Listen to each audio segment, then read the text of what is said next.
किसी ने बड़े कमाल की बात कही है कि चिड़ी चोंच भर ले गई गधे समुंदर नीर, दिया दान तो ना घटे कह गए दास कबीर। जय श्री कृष्ण, जय श्री राधे। दोस्तों, मैं राघव शास्त्री वैरागी स्वागत करता हूं आपका एक और इस नई कहानी के साथ में। तो कहानी कुछ इस तरह है कि गंगा जी के किनारे कुछ दूर पर एक गांव था। वहां पर एक सेठ जी रहते थे।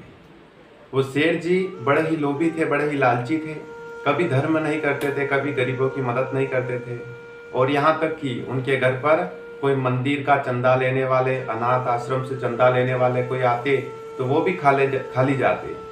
इस तरह उनका स्वभाव था, कभी भी 1 रुपया भी किसी को दान में नहीं देते थे। बड़े ही कठोर दिल के थे।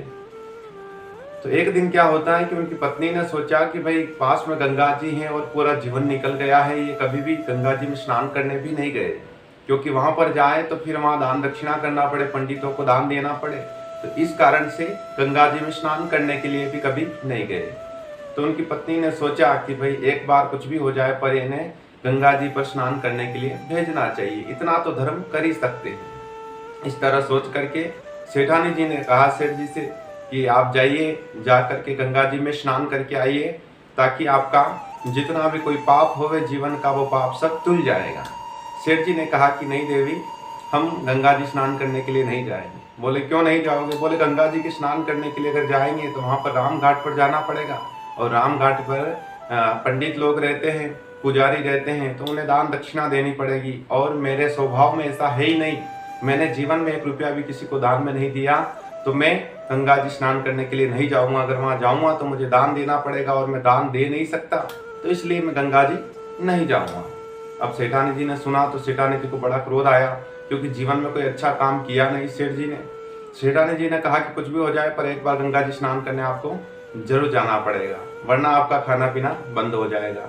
अब सेठ जी बड़े परेशान हो गए। परेशान होकर के पत्नी से उलझ गए और कहा कि ठीक है भाई, अगर तुम नहीं मानती हो तो मैं एक बार गंगा जी स्नान करने के लिए अवश्य जाऊंगा। ऐसा कर करके दूसरे दिन सुबह ही सेठ जी गंगा जी स्नान करने के लिए चल पड़ते हैं। 6-7 किलोमीटर दूर गंगा जी थी, तो वहां पर पहुंचे सेठ जी पैदल पैदल, साथ में रोटी वगैरह खाना ले गए थे। तो रास्ते में खाना खाया, उसके बाद गंगा जी पहुंचे। तो सेठ जी ने क्या युक्ति लगाई कि सभी राम घाट पर स्नान करने के लिए जाते थे, परंतु सेठ जी राम घाट पर न जा करके शमशान घाट में चले जाते हैं।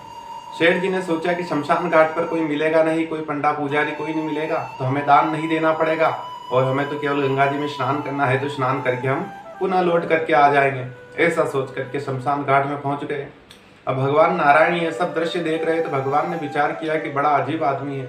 लोग गंगा जी में स्नान करने के लिए राम घाट पर जाते हैं, वहां पर स्नान करते हैं, संध्या करते हैं, दान पुण्य करते हैं, परंतु ये दान पुण्य से भागता हुआ शमशान घाट पर पहुंच गया। लोग मरने के बाद में शमशान में जाते हैं, ये जीता जी ही चला गया।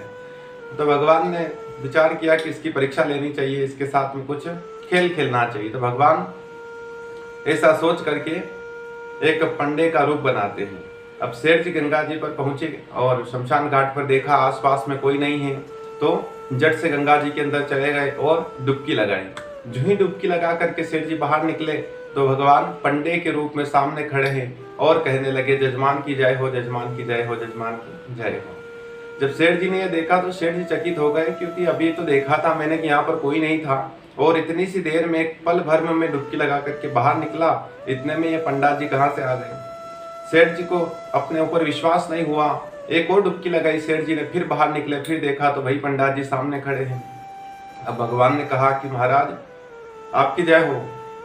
जब इस तरह सुना सेठ जी ने, तो सेठ जी ने कहा कि बाहर निकले सेठ जी और पास में आए भगवान के और कहा कि महाराज मेरे पास आपको देने के लिए कुछ नहीं है, मेरे पास 1 रुपया भी नहीं है, मैं आपको क्या दान में दूं, कुछ भी नहीं है। तो भगवान ने कहा पंडे के रूप में कि ठीक है, आपका पास में कुछ नहीं है, फिर भी आपको कुछ ना कुछ तो देना पड़ेगा, क्योंकि अगर बिना दिए आप यहाँ से जा नहीं सकते, मैं आपको जाने नहीं दूंगा। जो भी कोई गंगा में स्नान करता है उससे दान करना पड़ता है। इस तरह सुना सेठ जी ने कहा क्या युक्ति लगाई जाए। तो सेठ जी ने कहा कि ऐसा करिए महाराज कि अभी तो मेरे पास कुछ है नहीं, और मैं संकल्प करता हूँ कि आप कभी भी हमारे पास, हमारे घर आना तो हम आपको दान देंगे, 2 सिक्के सोने के आपको मैं दान में देता हूँ। ऐसा संकल्प सेठ जी ने कर लिया। भगवान ने कहा ठीक है महाराज। संकल्प हो गया, सेठ जी वहां से छूटे, अपने घर के लिए निकल पड़े। सेठ जी मन में विचार किया कि ठीक है, किसी भी तरह इस झंझट से निकल तो गया, मुझे दान नहीं करना पड़ा। उन महाराज ने कहा मेरा घर देखा है और कहाँ गांव देखा है, कुछ नहीं जानते हैं और कहाँ पर आएंगे। इस तरह से सेठ जी ने मन में विचार किया कि कोई आने वाले नहीं है और मैं यहाँ से निकल गया। इस तरह सोच करके सेठ जी अपने घर के लिए रवाना हो गए। शाम का समय हो गया, घर पहुंचे। घर पहुंच करके जा करके लेट गए, थक गए थे, पैदल पैदल लेट गए और 5-10 मिनट के बाद में ही दरवाजे पर आवाज आती है कि जजमान की जय हो, जजमान की जय हो, जजमान की जय हो। जब सेठानी जी ने सुना तो सेठानी जी ने दरवाजा खोला और जाकर के देखा तो पंडे के रूप में भगवान खड़े हैं। पूछा महाराज आप कौन हैं?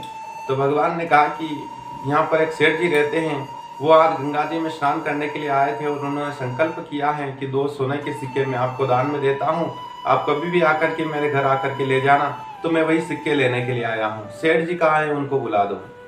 इस तरह जब सुना तो सेठानी जी आई, आकर के कमरे में सेठ जी को उठाया कि भाई आपने किसी को दान कहा था क्या, दान का संकल्प किया था क्या? दरवाजे पर वो खड़े हैं। सेठ जी मन में विचार करने लगे कि भाई मैं आकर के लेटा हूँ, 5 मिनट नहीं हुए मुझे और मेरे पीछे पीछे ही आ गए थे क्या? तो सेठ जी ने युक्ति लगाई कि कुछ भी हो जाए दान तो नहीं देना है। तो सेठ जी ने कहा कि जाओ कह दो उन पंडा से कि आप फिर कभी आना, अभी सेठ जी कुछ बीमार हैं तो बीमार है तो थोड़ा स्वस्थ हो जाए, सही हो जाए, उसके बाद में कभी भी फिर आ जाना, फिर ले जाना आपका दान। सेठानी जी ने कहा कि भाई आप तो सब भले अच्छे ही लग रहे हो, आप कैसे बीमार हुए, भगवान नहीं करे आप बीमार हुए। तो सेठ जी ने कहा कि नहीं, जा करके तुम कह दो चुपचाप, जो बोला है वो बोल दो। सेठानी जी गई और जा करके कहा कि भाई सेठ जी अभी तबीयत खराब हो गई और आप कुछ समय के बाद में आना, कुछ दिनों बाद आना, फिर आकर के आप अपना दान ले जाना। अब भगवान ने सुना तो भगवान ने कहा कि भाई देखो ऐसी बात है कि हमारे सेठ जी हैं, हमारे जजमान हैं और उन्होंने संकल्प किया है, भाई हमारे जजमान बन गए वो तो। अब हमारे जजमान को हम ऐसे दुखी हाल में छोड़ करके, बीमार हालत में छोड़ करके कैसे जा सकते हैं? वो ठीक हो जाएंगे, उसके बाद ही हम भी यहाँ से जाएंगे, हम भी इतने दिन यहीं रहेंगे।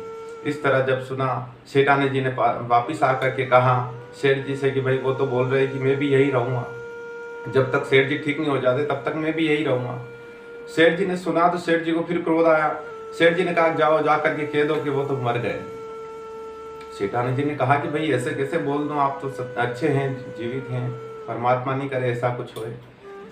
तो सेठ जी ने कहा कि जा तुझे बोला जो कर, जा करके कह दे कि वो तो मर गए। सेठानी जी गई और जा करके कहा कि भाई अब वो सेठ जी नहीं रहे, उन्होंने शरीर छोड़ दिया। भगवान ने सुना तो भगवान मन में विचार करे अजीब आदमी है, जिंदा खासा अच्छा है, फिर भी देखो दान देने के लिए बता रहा है कि मर गया। तो सेठानी जी की ये बात सुनकर के भगवान ने कहा कि अरे ये तो बड़ा ही गलत हुआ और हमारे जजमान थे, अब वो चले गए तो क्या करें, अब अंतिम संस्कार करने के बाद ही मैं अपने घर जाऊंगा, क्योंकि मैं अपना जजमान को ऐसे छोड़ करके जाऊं अच्छी बात नहीं है। और तुम कहाँ जाओगे, मैं लोगों को बुला लेता हूँ। भगवान बाहर जाते हैं, गाँव में जाते हैं और सबको कहते हैं कि भाई वो फलाने फलाने सेठ जी चले गए हैं, उनका शरीर छूट गया है। सब लोग भीड़ इकट्ठी होने लगी। अब सेठ जी भी पलंग पर सो रहे। सेठानी जी ने आकर के कहा कि भाई ये क्या किया आपने, वो तो जा करके पूरे गांव को बुला करके ले आए कि भाई वो सेठ जी चले गए, सेठ जी चले गए। तो सेठानी जी को ऐसी बातें सुनकर के सेठ जी ने कहा कि तुम ऐसा करना कि चुपचाप कुछ बोलना मत, तू खड़ी रहना, मैं चुपचाप पड़ा रहूँगा, कुछ भी हो जाए पर मैं दान नहीं दूंगा। गाँव वाले आ गए, इकट्ठे हो गए, सेठ जी को बांधने लगे, ले जाने लगे, उठा करके ले जाने लगे। अब सेठानी जी रोए और रो करके कहे कि भाई इनको कुछ नहीं हुआ है, अच्छे हैं, इनको कुछ नहीं हुआ, इनको छोड़ दो। लोग उनकी बातों को मानते नहीं हैं। लोगों ने कहा कि भाई देखो ये तो मोह माया है, सत्य है, ये जीवन तो ऐसे ही है, आत्मा अजर अमर है और शरीर अविनाशी है, शरीर नाशवान है। पर सेठानी जी की बात को कोई नहीं मानता है, कोई नहीं सुनता है। सेठ जी को ले जाने लगे, शमशान घाट पर ले गए, जलाने के लिए तैयार हो गए। तो भगवान ने कहा कि अगर आप इसको नहीं संभाला तो ये जल जाएगा परंतु दान नहीं देगा। तो भगवान ने क्या किया कि भगवान ने उसके कान में कहा कि भाई उठ जाओ, मैं वैकुंठ से आया हूँ, तुम्हारी परीक्षा लेने के लिए आया था, परंतु तुम बहुत ही कठोर हो, अब तुम उठ जाओ वरना ये गांव वाले तुझे जला देंगे। ऐसी बात सुनी, भगवान ने उसको समझाया और फिर भगवान वैकुंठ में जाते हैं। मित्रों, कहानी बहुत छोटी सी है परंतु बहुत बड़ी सीख हमें दे करके जाती है। कभी भी अपनी ऐसी आदत मत बनाना कि वो सुधर ना सके।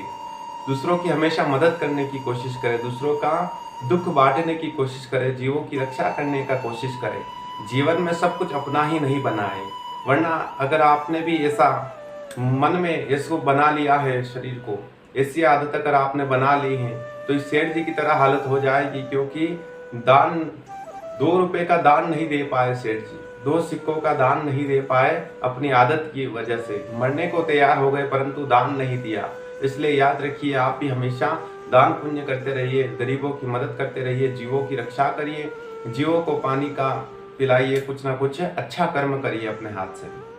तो मिलते हैं अगले ब्लॉग वीडियो में अगली कहानी के साथ में। तब तक के लिए जय श्री कृष्ण, जय श्री राधे। जाते जाते एक ही बात कहेंगे जो हर वीडियो में हम कहते हैं कि कर दिखाओ कुछ ऐसा कि दुनिया करना चाहे आपके जैसा।